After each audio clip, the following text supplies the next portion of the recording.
to the stream. We haven't done a shorts live. This is my first shorts live, and I'm taking your questions. Anything you want to know about money from a South African sense. All right, I have some questions.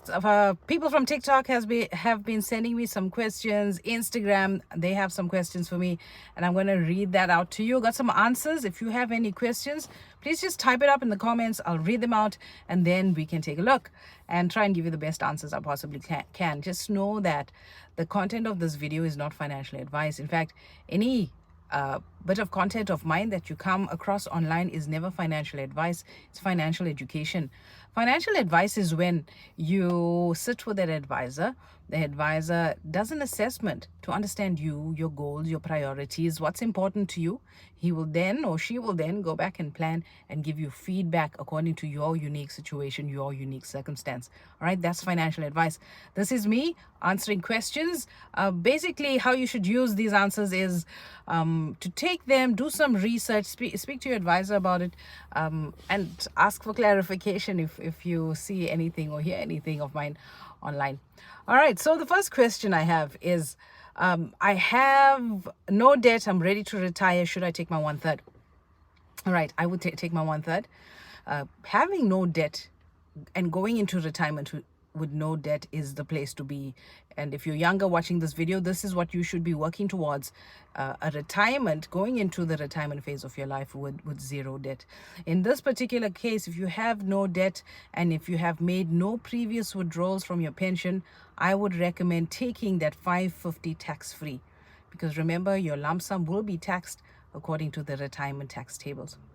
All right, what would I do with that lump sum when I take it? One, we want to start utilizing exemptions.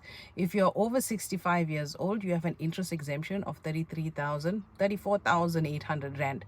So I would want to invest a portion of that into interest-bearing investments that give me a return. I mean, it's almost 35,000 Rand a year, free, tax-free money.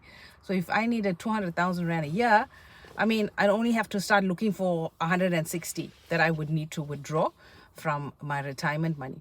But I want to be a little bit more savvy with that money. And the next thing I would do, if I don't already have a tax-free investment, is invest in a tax-free investment. And there's limits to that. It's 36,000 Rands a year that you can invest in. All right, so I would take some of the lump sum, put it in interest-bearing investments, try and utilize my interest exemption as much as I can.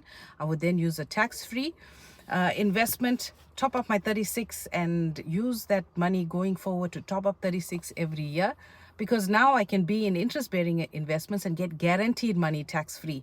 Besides my interest exemption, I can withdraw from the tax-free investment without any duties, without any penalties, without any taxes.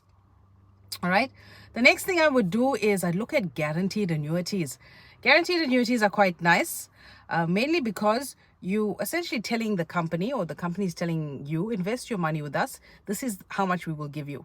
For 400,000 Rand, we'll give you 3,000 Rand a month, every month for the next 5 years. And after 5 years, we'll give you your 400,000 Rand back. That's not bad. All right, guaranteed income again. That's what you're looking for in retirement. So yes, I would definitely take that 1/3. Max out your 550. It just depends on your amount. And yeah, live a nice retirement on that, tax-free as much as you can. All right, if you have any more questions, please type it up. I'll be happy to answer it for you. So the next question we have today. All right, what happens to my living annuity if I die? All right, so living annuity, here we're talking about post-retirement, and I would like you to understand what your options are at retirement. You'll have a choice between a life annuity and a living annuity. A life annuity is where you take your 2/3, all right, and the company will give you a rate.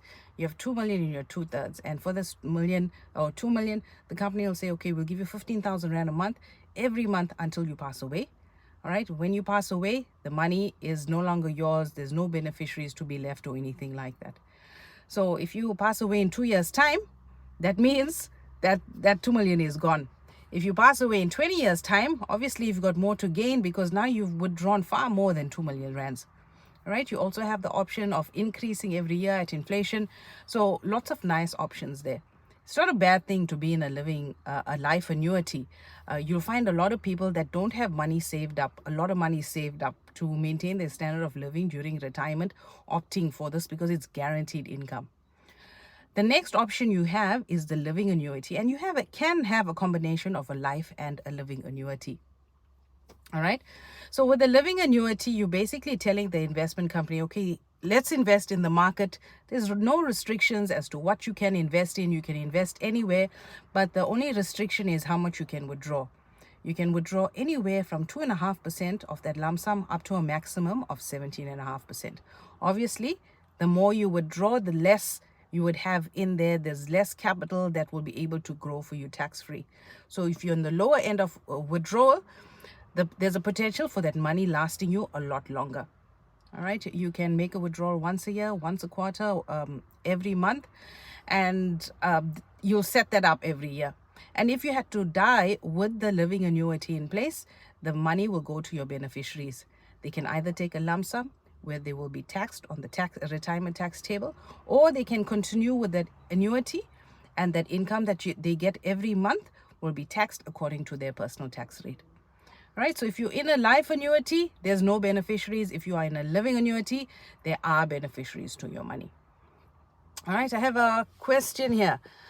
Should one increase your credit limit even if you don't use your credit card that much? It's my only form of credit. Oh, all right. So I'm an advisor. I work on the wealth side of money. I can't really give you much advice on the credit limits and things like that. But you would want to start using your credit card to build a credit record if this is the only line of credit that you have. Utilize what you have. For me, when the company does increase my limit, I don't ask for it. I just take it. All right. I still try and stay below my thresholds, manage the money well, don't carry the balance, and keep my credit record clean. All right. So it's basically up to you and what you want this credit limit to do for you. How soon do you need a line of credit to maybe start a business, buy a house, etc.? The K word, luckily you don't have it typed up. Retirement and annuity and a pension fund. I'm assuming you're asking for the difference between these two products. All right. So for a pension fund to be set up, there needs to be an employer and employee relationship. All right. So I can't go and sign up on my personal capacity for a pension product with any pension fund. All right. I must be employed somewhere, and the employer has a contract and have all their pension plans in place. A retirement annuity is essentially a personal pension plan. The rules for both these are exactly the same, where your contribution is tax deductible, the growth within them is tax deductible, is tax free. And essentially, they're not tax-free products, they're tax-deferred products, and they will be taxed the same when it comes to your point of retirement. I would think the only benefit of the pension, well, there's pros and cons to both. Let me explain.